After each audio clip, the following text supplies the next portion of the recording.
皆さんこんにちは。今日も見に来てくれてありがとうございます。アビです。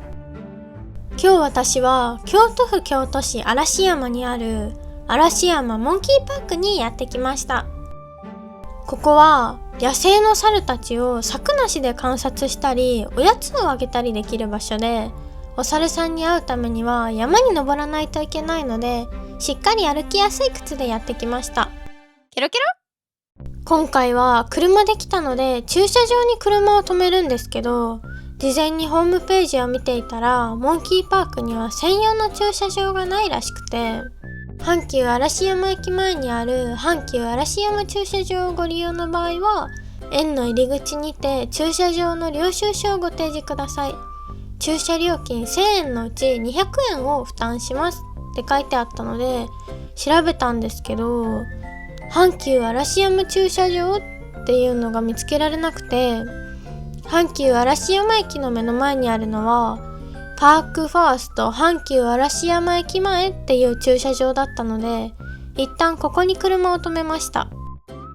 今日は平日だから一応昼間の最大料金は1000円なので、金額的にはホームページに書いてある駐車場と合っているのかなって思うんですけど、一旦駐車券を持って行ってモンキーパークで聞いてみたいと思います。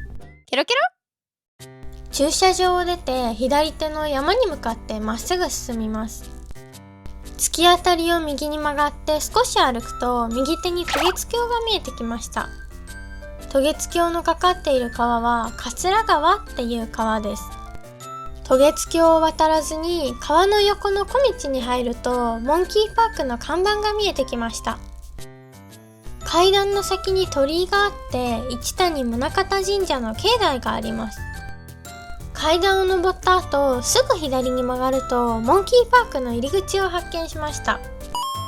チケットは大人800円、子供400円で支払いは現金のみ利用可能です。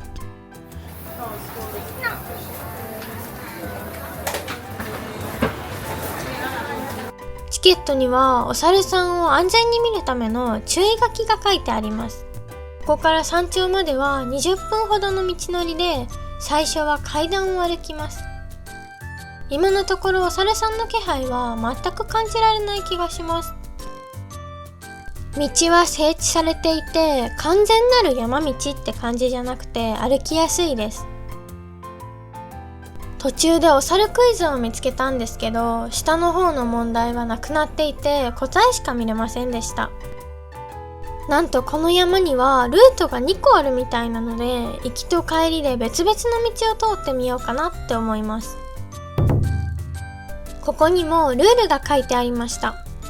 お猿の目は見ない、お猿に触らない、お猿に食べ物を見せない。嵐山モンキーパークで暮らしているお猿たちはみんなニホンザルで120頭くらい暮らしているみたいです。モンキーパークっていうのに鹿とかも住んでるんですね。はにゃ野生っていうくらいだから山の周りに柵とかはないのかな。少し進むとさっき地図で見た分かれ道がありました。どうやら今は左側の道は通れなくなってるみたいです。お猿さんは怒ってる時は歯が見えなくて怖い時は歯が見えるんですって。どちらかというと反対かなって思ってました。これだけ歩いてきたけどなかなかお猿さんの姿が見えないですね。今日は日差しが弱めなのもあるけど、モンキーパーク内は頭上に木々が生い茂っているから直射日光が当たらなくて過ごしやすいです。チケットを買って入園した後20分くらい歩くと遊具のある広場が見えてきました。同じエリアに冷房室っていうのがあったので入ってみたら、キンキンではないけどひんやりしてて暑さが少し和らぎました。床にあるお猿さんの手形が可愛いです。ただ冷房室の中は結構独特な香りがしていたので、私はお外のベンチの方がゆっくりできるかなって思いました。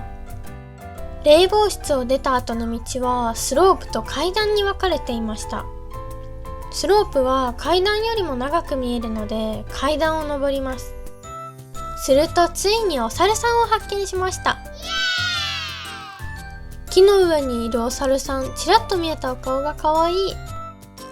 お猿さんの出産時期は4月から7月くらいだって聞いてたから、もう9月だしちび猿さんは見れないかなと思ってたんですけど、全然まだおちびさんですね。お猿さんはどれくらいで体の大きさが大人と一緒になるのか調べたんですけど、多分5歳くらいで大人サイズになるみたいでした。お猿さんがお水を飲んでた池にはお魚がいました。ケロケロ。展望台には小屋があって、小屋の中には人間用のドリンクとお猿さんのおやつが売られていました。おやつはピーナッツとリンゴがあって、一人一つまで購入することが可能です。今日は3人で来たので3人分のおやつを購入します。小屋はお猿さんにおやつをあげる場所だけど、休憩所も兼ねているのでお手洗いもありました。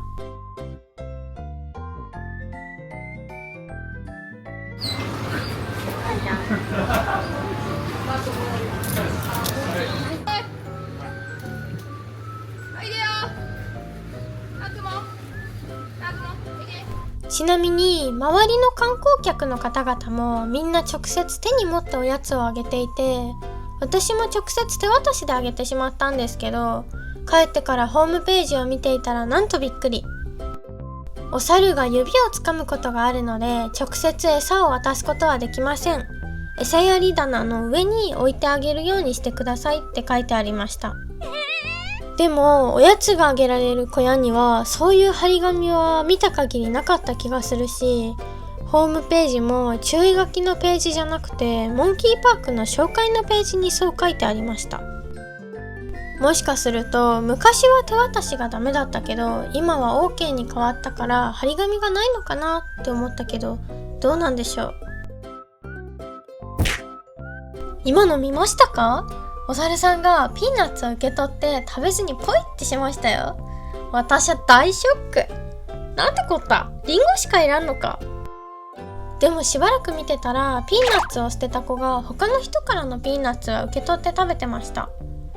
もしかして私のピーナッツ腐ってた？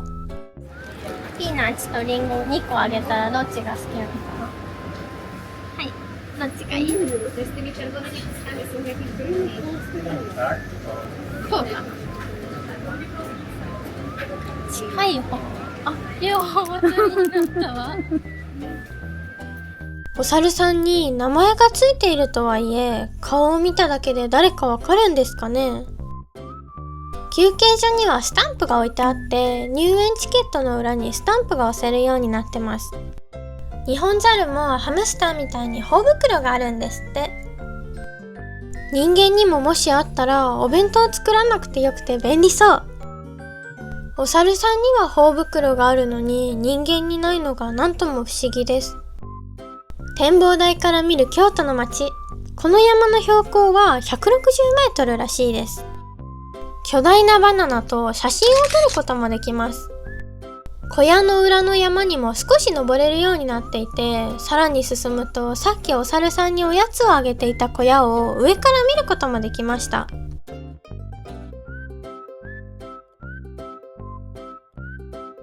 十分お猿さんは見れたので、そろそろ下山しようと思います。